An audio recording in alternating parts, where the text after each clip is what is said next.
Hello and welcome. India's 180 billion IT services industry and IT industry continues to grow, defying all expectations and beliefs. But the future of this industry also lies in the way industries and companies within it actually innovate and, more importantly, focus on the foundational issues such as skill and education. Nasscom, the industry body, is doing a lot of work in this front, and the person who heads it today has been involved in this mission for many years, even before she joined Nasscom.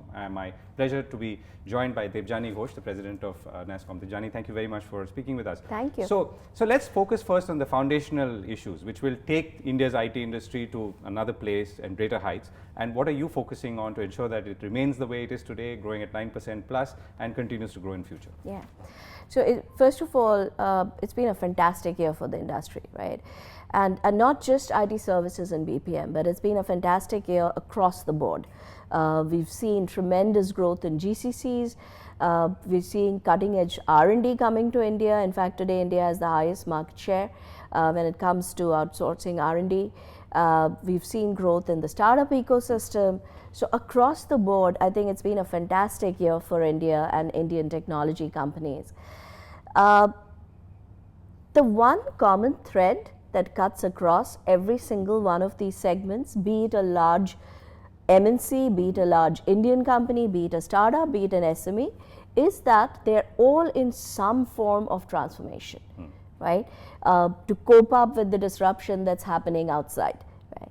And when we look at it, I think the key challenge is how fast are they able to transform? Can they transform themselves faster than their competition? And that's the key to survival today. That's the key to competition today, right? So from a Nasscom perspective, I think our focus really is how do we impact that pace of transformation? What do we have to do that can accelerate the transformation for every single one of the membership constituents that we serve to, right? And if you look at it, the building blocks are pretty common. So the first one is talent. Everybody needs talent. Everybody needs the right talent. Now, technology always displaces jobs, and this has been happening for ages, right? But the pace of displacement is now faster than what we have ever experienced. And what's happening, therefore, is our ability to keep up is becoming a challenge.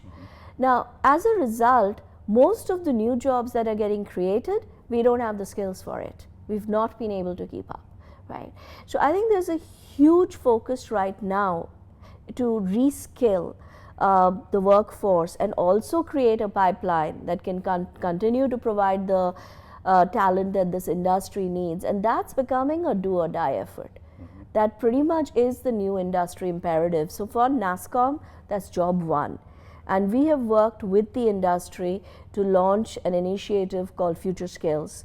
It's really an industry response to the talent crisis, where everyone has come together to create this platform where we looked at what are the key emerging technologies that will have the immediate impact on jobs in India, and what will be the impact of this disruption.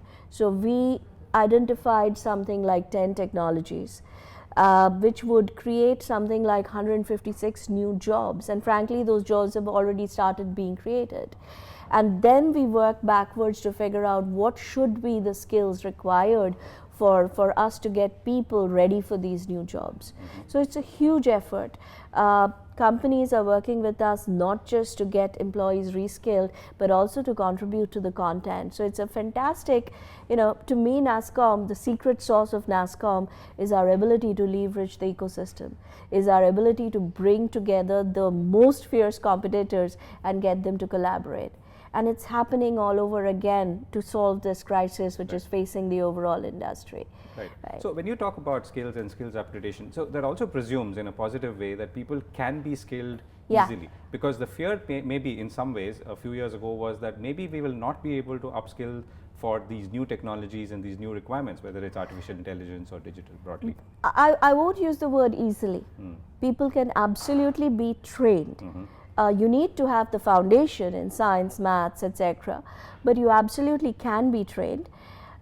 It does take a lot of hard work, so I will not say it's easily. I myself am going through some of the future skill courses.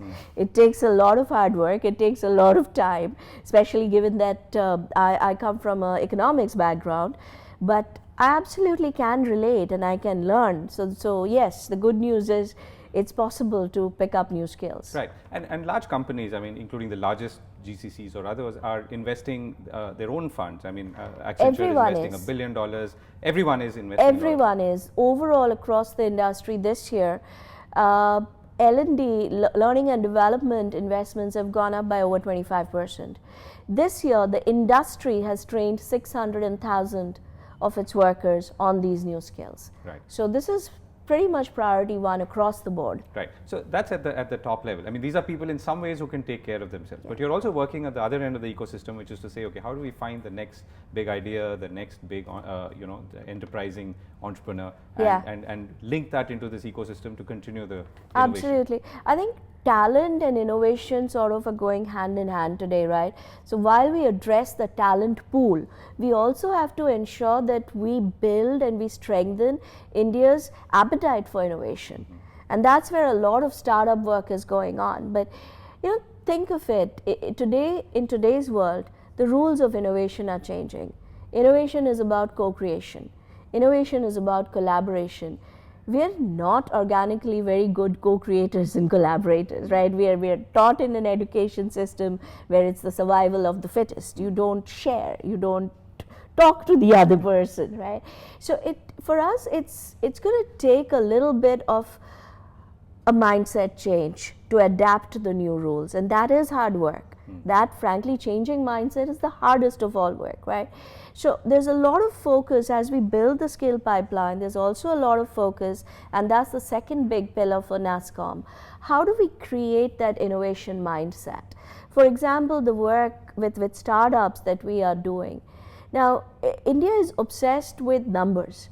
So we want to be first, we want to be second, we want to, it's like, how large are we as a startup ecosystem? To me, honestly, that has very little meaning. Because we can continue to be a large ecosystem of startups, but then keep in mind, more than half of startups fail. So what we have to now start focusing on is, where do we become the best? How do we become the best? And we can't become the best everywhere, so we have to pick areas. What matters the most for India? What matters, and therefore I'm sure it will matter a lot for the world too, but which are the areas that we want to pick and where we want to say that Indian innovation ecosystem, Indian startup ecosystem is absolutely the best. And I think that has to become the new national obsession. And I heard you say somewhere that voice is something that we should be focusing on as startups. I am so excited about voice and its impact on India. I mean, imagine a country where more than half the population, I mean, first of all, everybody speaks a different language. Second, there's still such a large part of the population that cannot read and write. But they are beginning to get access to technology. Phones are reaching the last mile. Broadband is reaching the last mile. Now, it'll be a shame if they cannot use that for beyond just saying hello to each other because they cannot read and write. So imagine the difference it can make if we can really start moving from text to voice in India. So to me, this will be the next phenomenal big thing in India. Right, and all of this, I mean, whether it's the education, the skills, the innovation push, the startup support, needs some, I mean, not too much perhaps, but some amount of clear government regulation, clear direction. So, and you've been fairly vocal I think about it that. needs government enablement. We shouldn't say regulation. Regulation should come way later. Yeah. Or right better now. Regulation or different regulation. It needs government enablement. The innovation ecosystem in India, and I say innovation broadly and not startup, because it's much more than startup. The innovation ecosystem in India is evolving at best. Right?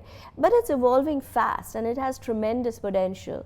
What you need to ensure right now is, how do you enable it? How do you support it? Regulation should come much later. And even that's the mindset I want even government to start adopting, that even as we think through regulation today, regulation should be to enable the ecosystem. Right, and you've used the word, you said disruption of the current regulation system. Totally. I think the current regulation system is outdated. There is no other way of saying it. It is outdated. It needs disruption. Give us an example. I mean, think of all the regulation that's coming into play on the tech front, right? First of all, nobody knows how to regulate technology. And this industry has been largely regulated. We've done a lot of self-regulation in the past, right? But now with data coming into play and becoming the centerpiece of every conversation, there is a lot of focus on regulation and what needs to get regulated, who needs to be regulated, etc. Nobody knows the right answer. Neither government nor industry at this stage. So the best way forward is consult, talk to each other, try to figure out what's the right way to do it. So while you regulate, you do not kill innovation, right? You do not kill India's ability to become, and we already are, the preferred hub for R&D, and we should just strengthen that. How do we get all the companies to look at coming to India to build their R&D centers, right? Not just for the world, but also for India. So I think we have to think through some of these things as we regulate. So definitely need a consultative approach, need a more experimental approach, because in today's world, you cannot say that this is my regulation and it's going to last 50 years. You're doomed for failure. You have to be able to go back and look at what's working, what's not working, and continue to, it has to be an iterative process. You have to continue to change it. You have to be okay to say this didn't work, so I'm going to stop this, right? So therefore the term I use is a sandbox. We really need a regulatory sandbox approach and mindset in India. Right. So last question. So what are the one or two things that are top of your mind as we go into 2019 and on to 2020 in terms of either threats or opportunities or both? I think I'll talk about opportunity. The biggest opportunity in front of India is to become the center for digital talent for the world. And I say this, I do not say this frivolously, I say this very, very seriously, because India is the one country that has STEM surplus. Now, all of us who are part of the Indian education system, we keep looking back and saying, oh my God, the system is not good, it's very rigid. But the fact is, we cannot ignore the fact is that it builds a very strong foundation in science, maths, the basics, and that is needed. So today when you look at it, I mean, I'll give you one classic example, that everybody associates H-1B visas with Indian companies. So every time there's a H-1B news, everyone will say, oh my God, the Indian companies are doomed. The fact is, Indian companies take less than 13% of H-1B visas. But majority of those visas go to Indians, but they're being taken by companies sitting in US, sitting in Europe, etc., because